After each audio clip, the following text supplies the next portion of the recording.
আলু চাষে সাফল্যের গল্প, পরিশ্রমে বদলে যাচ্ছে বাংলার কৃষকের ভাগ্য। বাংলার মাটির গন্ধ, কৃষকের ঘামের ফোঁটা আর সবুজ মাঠ, এই তিনের মিলেই গড়ে ওঠে বাংলাদেশের কৃষি।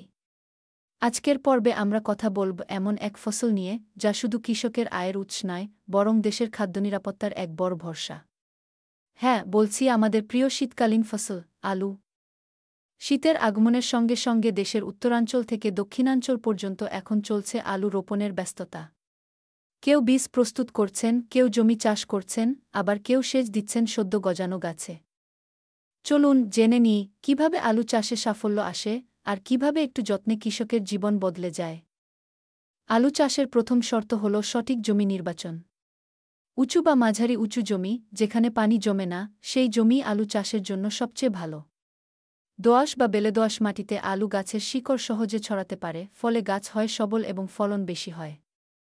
চাষের আগে জমি ৫ থেকে ৬ বার চাষ ও মই দিয়ে ঝুরঝুরে করতে হয়। শেষ চাষে প্রতি বিঘায় ৫০০ কেজি জৈব সার বা গোবর সার মিশিয়ে জমিকে উর্বর করা জরুরি।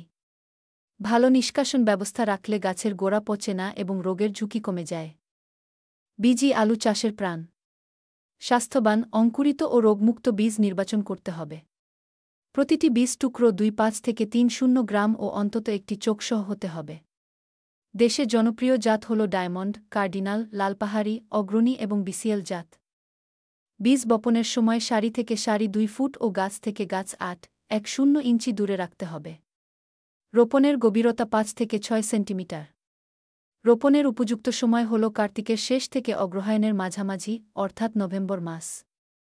এই সময় মাটি আর্দ্র থাকে, ফলে বীজ দ্রুত অঙ্কুরিত হয় এবং গাছ দ্রুত বাড়ে।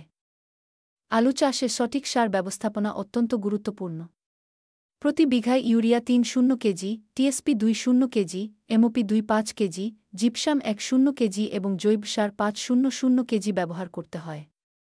জমি তৈরির সময় অর্ধেক সার মাটির সঙ্গে মিশিয়ে দিতে হবে এবং রোপণের ৩০ দিন পর বাকিটা উপরি প্রয়োগ করতে হবে। সারের পাশাপাশি নিয়মিত নিড়ানি দিয়ে আগাছা দমন করতে হবে। গাছের গোড়ায় মাটি তুলে দিলে আলু বড় ও সমান আকারের হয়।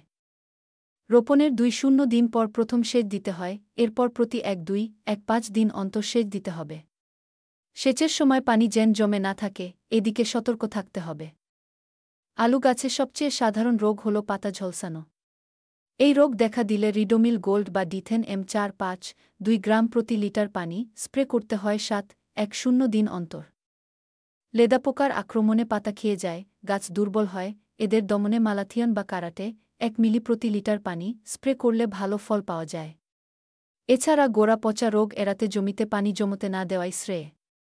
চাষিরা যদি নিয়মিত মাঠ পরিদর্শন করেন, তবে রোগের প্রাথমিক লক্ষণেই ব্যবস্থা নেওয়া যায়, আর ক্ষতি হয় কম। রোপণের ৯-০ থেকে ১-০০ দিন পর গাছের পাতা হলদে হয়ে এলে ফসল তোলার সময় হয়। খননের সময় আলু যেন কেটে না যায় বা আঘাত না পায়, সেদিকে সতর্ক থাকতে হবে। ফসল তোলার পর আলুগুলো ছায়ায় শুকিয়ে ঠান্ডা, শুকনো ও বাতাস চলাচলযোগ্য স্থানে সংরক্ষণ করতে হয়। সঠিক সংরক্ষণে আলু দীর্ঘদিন ভালো থাকে এবং বাজারে ভালো দাম পাওয়া যায়। বর্তমানে অনেক কৃষক শীতের শুরুতে আগাম জাতের আলু বিক্রি করে দ্বিগুণ মুনাফা করছেন, কারণ তখন বাজারে দাম বেশি থাকে। দেশের বহু অঞ্চলে এখন আলু চাষে সাফল্যের গল্প ছড়িয়ে পড়েছে। রাজশাহী, রংপুর, যশোর, কুমিল্লা এসব অঞ্চলের কৃষকরা আধুনিক পদ্ধতিতে চাষ করে বাম্পার ফলন পাচ্ছেন। কেউ নতুন ঘর তুলেছেন, কেউ ট্রাক্টর কিনেছেন, কেউ সন্তানকে শহরে পড়তে পাঠিয়েছেন। এই পরিবর্তনের পেছনে আছে তাদের মেহনতি হাত আর পরিশ্রমের ঘাম। ভালো জমি, উন্নত বীজ, সঠিক সার ও সেচ ব্যবস্থাপনা, নিয়মিত পরিচর্যা এবং সময়মতো রোগ নিয়ন্ত্রণ, এই ৫টি বিষয় মেনে চললেই আলু চাষে সাফল্য নিশ্চিত। বাংলার কৃষকের এই সাফল্যই দেশের খাদ্যভাণ্ডারকে করেছে শক্ত ও স্থিতিশীল। বাংলার কৃষক শুধু ফসল ফলান না, তারা আমাদের বাঁচিয়ে রাখেন। তাদের ঘামে ভিজে থাকা এই মাটি আমাদের জীবন, আমাদের ভবিষ্যৎ। চলুন আমরা সবাই কৃষকের পাশে দাঁড়াই, তাদের সাফল্যের গল্প ছড়িয়ে দিই সবার মাঝে। এই প্রতিবেদনটি দেখার জন্য আপনাদের সবাইকে আন্তরিক ধন্যবাদ। চ্যানেলটি সাবস্ক্রাইব করুন, লাইক ও কমেন্ট করে জানিয়ে দিন আপনার মতামত। আবার দেখা হবে নতুন কোনো কৃষকের গল্প নিয়ে, বাংলার কৃষকের গল্পের পরবর্তী পর্বে।